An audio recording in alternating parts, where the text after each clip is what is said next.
انسان اس وقت بہت خطرناک ہو جاتا ہے جب وہ اکیلا رہنا سیکھ جاتا ہے۔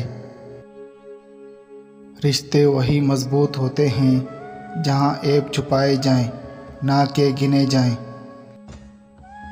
تلخ باتیں اگر بول دی جائیں تو رشتے مر جاتے ہیں، اور اگر دل میں رکھی جائیں تو دل مر جاتے ہیں۔ ہر غلطی پر پردہ صرف اللہ کی ذات ڈال سکتی ہے، ورنہ انسان تو صرف اچھالنا جانتا ہے۔ تم کسی کے ساتھ بھلائی کرو، تمہیں اس کا بدلہ برائی کی صورت میں ملے تو سمجھ لو کہ تمہاری نیکی قبول ہو گئی۔ جہاں عزت، سچائی اور خلوص نظر آئے وہاں دوستی کا ہاتھ بڑھاؤ، ورنہ تنہائی تمہاری بہترین ساتھی ہے۔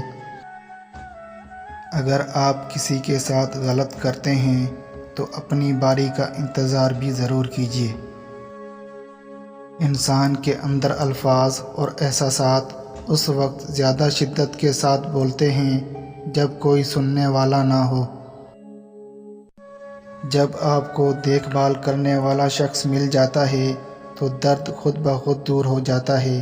اپنے من پسند شخص کی توجہ ایسی دوائی ہے جو نہ آپ خود خرید سکتے ہیں اور نہ ہی کسی کو بیچ سکتے ہیں۔ جس شخص میں یہ نشانی نظر آئے تو سمجھ جاؤ کہ وہ آپ کو چھوڑنا چاہتا ہے۔ جو شخص آپ کے ساتھ خوش نہ ہو اور آپ کے علاوہ دوسرے دوستوں کے ساتھ آپ کو زیادہ خوش نظر آئے، اور وہ شخص نہ آپ سے ملنے اور نہ زیادہ بات کرنے میں دلچسپی رکھتا ہو، تو سمجھ لیں کہ وہ آپ کو چھوڑنا چاہتا ہے۔